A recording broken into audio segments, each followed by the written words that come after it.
آج میں آپ لوگوں سے اصحاب کہف کا واقعہ شیئر کرنا چاہ رہی ہوں۔ اس میں یہ ہے کہ یہ حضرت عیسیٰ کے بعد کا ٹائم ہے، اور وہ لوگ کچھ یعنی کہ کہہ لیں کہ ایک نوجوانوں کا گروہ تھا جو کہ حضرت عیسیٰ پر ایمان رکھتا تھا اور ایک اللہ کو مانتے تھے۔ لیکن اس وقت یعنی کہ ان کے جو بستی تھی، ان کا جو علاقہ تھا، وہاں پہ ایک بت پرست بادشاہ جو تھا، دقیانوس اس کا نام تھا، وہ حاکم بن کر آیا۔ اب وہ کیونکہ وہ بتوں کی پوجا کرتا تھا، بتوں کی عبادت کرتا تھا، تو وہ چاہتا تھا کہ باقی سارے لوگ بھی جو ہے نا اس کے بتوں کے آگے جھکیں احتراماً۔ باقی سارے لوگوں نے تو بادشاہ سے ڈرتے ہوئے یہ کام کر لیا، لیکن یہ جو نوجوان تھے، یہ جو 6 7 8 جتنے بھی تھے، ان کی تعداد اللہ تعالیٰ نے قرآن پاک میں واضح نہیں کی، اور ہمیں ان کی تعداد جب اللہ تعالیٰ نے واضح نہیں کی تو ہمیں بھی ان کے بارے میں کوسچن کرنے کی یا سوچنے کی ضرورت نہیں، کیونکہ اگر وہ کسی چیز کی اہمیت ہوتی ان کی تو وہ ڈیفینیٹلی اللہ تعالیٰ اس کو کلیئر کر دیتے۔ تو خیر وہ جو نوجوان تھے، ان کا جو گروہ تھا، ان لوگوں نے انکار کر دیا کہ ہم ان بتوں کو ان کے آگے نہیں جھکیں گے، کیونکہ ہمیں پتہ ہے کہ اللہ تعالیٰ جو ہیں وہ پوری کائنات کو پیدا کرنے والے ہیں اور ہم صرف ایک اللہ کے آگے جھکتے ہیں۔ اس بات پہ بادشاہ کو بہت غصہ آیا، اس نے کہا کہ ان کو پکڑ لو،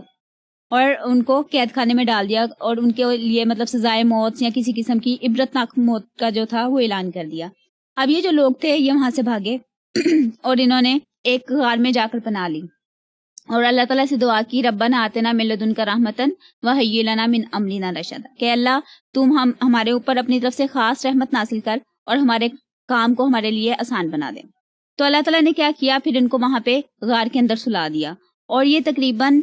309 سال تک سوئے رہے، اور ان کو نہیں پتا چلا کہ ہم اتنا عرصہ سوئے رہے۔ اور یہ ساری ڈیٹیل اللہ تعالیٰ اس سورہ کہف میں بیان کرتے ہیں کہ ہم ان کو کروٹ بھی بتلاتے رہے دائیں سے بائیں تک، اور پھر اس کے بعد یہ سورج جو تھا وہ اس کی روشنی اس غار کے اندر نہیں جاتی تھی، اور ان کا ایک کتا تھا جو ان کے غار کے باہر، وہ بھی سویا ہوا تھا۔ اور پھر اس کے بعد جب ان لوگوں کی آنکھ کھلی ہے، اللہ تعالیٰ نے ان کو اٹھایا ہے، اور یہ اٹھانے کا بھی اس کے پیچھے بھی ایک ریزن تھی، کیونکہ اس وقت جو بستی تھی اس میں وہ لوگ مطلب کہہ لیں کہ وہ بھی عیسائی ہو چکے تھے، سارا جو سسٹم تھا وہ چینج ہو گیا تھا، جو بادشاہ تھا وہ بھی حضرت عیسیٰ پر ایمان رکھتا تھا، لیکن وہ جو بستی کے لوگ تھے اس وقت ان کے آس پاس کے، ان کے ذہن میں ایک کوسچن آ رہا تھا کہ قیامت اور آخرت کے بارے میں، کہ اللہ تعالیٰ جب انسان مر جائے گا تو بعد میں اس کو کیسے اٹھائیں گے۔ تو اللہ تعالیٰ نے ان کے ذہن سے وہ کنفیوژن ختم کرنے کے لیے ان کو اس وقت غار میں سے ان کو نیند سے جگایا، تاکہ اللہ تعالیٰ کی یہ جو حکمت ہے، اللہ تعالیٰ کی یہ جو قدرت ہے، وہ عام لوگوں کے دلوں میں بھی کلیئر ہو جائے، اس کی جو بھی کنفیوژن ہے وہ صاف ہو جائے۔ تو جب یہ لوگ اٹھے ہیں تو انہوں نے ایک دوسرے سے پوچھا کہ ہم کتنی دیر سوئے رہے ہوں گے، جیسے ہم لوگ بھی گھر میں سوتے ہیں تو جب آنکھ کھلتی ہے تو ٹائم کا اندازہ نہیں ہوتا کہ ہم یہ اس وقت شام کا ٹائم ہے یا صبح کا ٹائم ہے، تو اس طرح یہ لوگ بھی جب اٹھے ہیں تو انہوں نے ایک دوسرے سے پوچھا کہ ہم کتنے دیر سوئے رہے ہوں گے، تو کسی دوسرے انہی دوست میں سے کسی نے جواب دیا کہ شاید ایک دن یا دن کا کوئی حصہ، اور پھر اس کے بعد دوسرے نے کہا کہ چلو خیر چھوڑو، جتنی بھی دیر ہم سوئے رہے ہیں ایسا کرو کہ کسی بندے کو بھیجو اور جا کر وہ جا کے ہمارے لیے کھانا وغیرہ لے کے آئے، کیونکہ ہمیں بھوک لگ رہی ہے، اور اس اپنے میں سے جس بندے کو بھیجو گے اس کو کہنا کہ ذرا دھیان سے جائے، کسی کو پتہ نہ چلے کہ ہم ادھر چھپے ہوئے ہیں۔ اب ان کو نہیں پتا تھا کہ وہ لوگ 309 سال تک سوئے رہے ہیں، ان کو یہی تھا کہ باہر بادشاہ جو ہے وہ دقیانوس ہے، اور وہ بتوں کا مطلب ہمیں واپس بتوں کی طرف پوجا کرنے کی جو ہے اس پہ زبردستی ہم پر زور کرے گا یا ہمیں مار دے گا۔ تو وہ جب یہ لوگ ان میں سے جو بندہ وہ جو ان میں سے سمجھدار تھا، وہ جب باہر نکلا ہے کھانا لینے کے لیے، اور جب وہ گیا ہے اور اس نے کھانا لے کے جب اپنے پیسے دیے اس کو، شاپ کیپر کو، دکاندار کو، تو دکاندار اس کے پیسے دیکھ کر حیران ہو رہا، کہتا ہے یہ اتنے سالوں پرانا پیسہ یہ تمہارے پاس کہاں سے آیا، تمہیں کوئی خزانہ مل گیا، تم کہاں سے آئے ہو؟ تو پھر اس طرح وہ جو باقی بستی والے لوگ تھے وہ اس کا پیچھا کرتے کرتے غار تک پہنچے، اور انہیں پتا چلا کہ یہاں پہ تو اور لوگ بھی ہیں، اور پھر جب ان سے پوچھا گیا تو انہوں نے بتایا کہ ہم لوگ تو بادشاہ کے ڈر سے بھاگے تھے۔ تو ان لوگوں نے بتایا کہ وہ بادشاہ تو کب کا ختم ہو گیا ہوا، اب تو یہاں پہ عیسائی بادشاہ ہے، اور وہ جو بادشاہ تھا وہ خود پھر ان کے غار تک آیا ان کو عزت دینے کے لیے، ان کی رسپیکٹ کرنے کے لیے، کیونکہ اب سب لوگ جو تھے وہ حضرت عیسیٰ پر ایمان لا چکے تھے،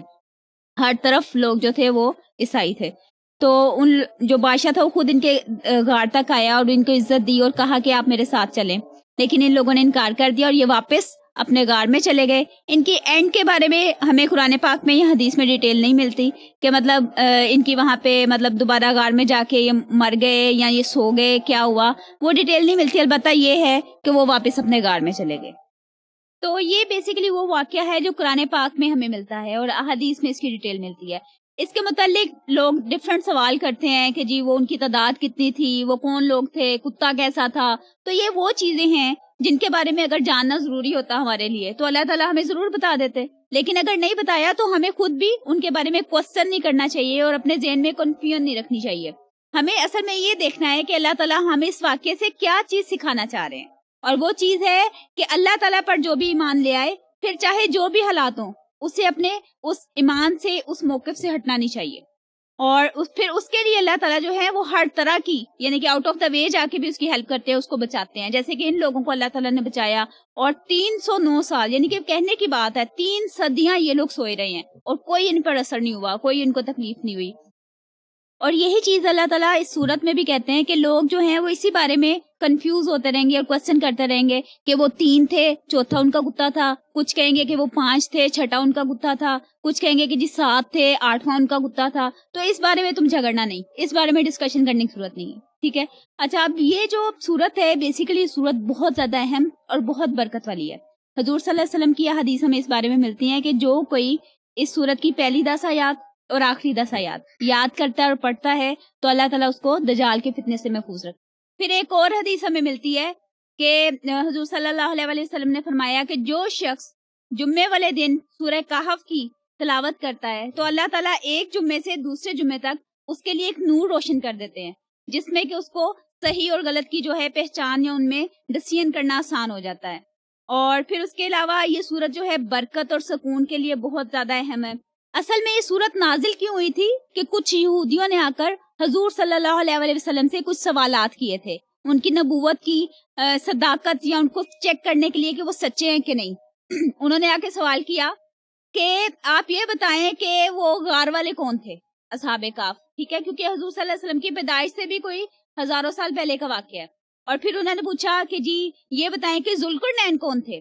اور پھر انہوں نے یہ پوچھا کہ روح کیا ہوتی ہے۔ یہ تینوں سوال حضور صلی اللہ علیہ وسلم سے یہودیوں نے کیے، کیونکہ ان کی کتاب میں یا ان کو اس چیز کا پہلے سے علم تھا، ان واقعات کا۔ تو وہ یہ کنفرم کرنا چاہتے تھے کہ اگر تو واقعی اللہ کے پیغمبر ہے تو ان کو پتا ہوگا۔ تو حضور صلی اللہ علیہ وسلم نے کہا کہ اچھا ٹھیک ہے، میں تمہیں کل بتاؤں گا۔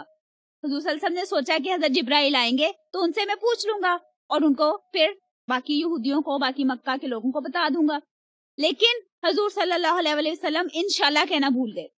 جس پر کہ پھر حضرت جبرائیل جو تھے وہ نہیں آئے۔ 1 دن گزرا، 2 دن گزرے، نہیں آئے۔ اب یہودی اور جب مکہ کے کافر تھے وہ مذاق اڑانے لگے، لو ان کے پاس تو کوئی جواب ہی نہیں ہے، ان کو نہیں پتا، یہ سچے نبی نہیں ہے۔ پھر اس کے بعد حتیٰ کہ یہ کہ ٹوٹل 15 دن گزر گئے اور حضرت جبرائیل نہیں آئے، تو حضور صلی اللہ علیہ وسلم بھی پریشان،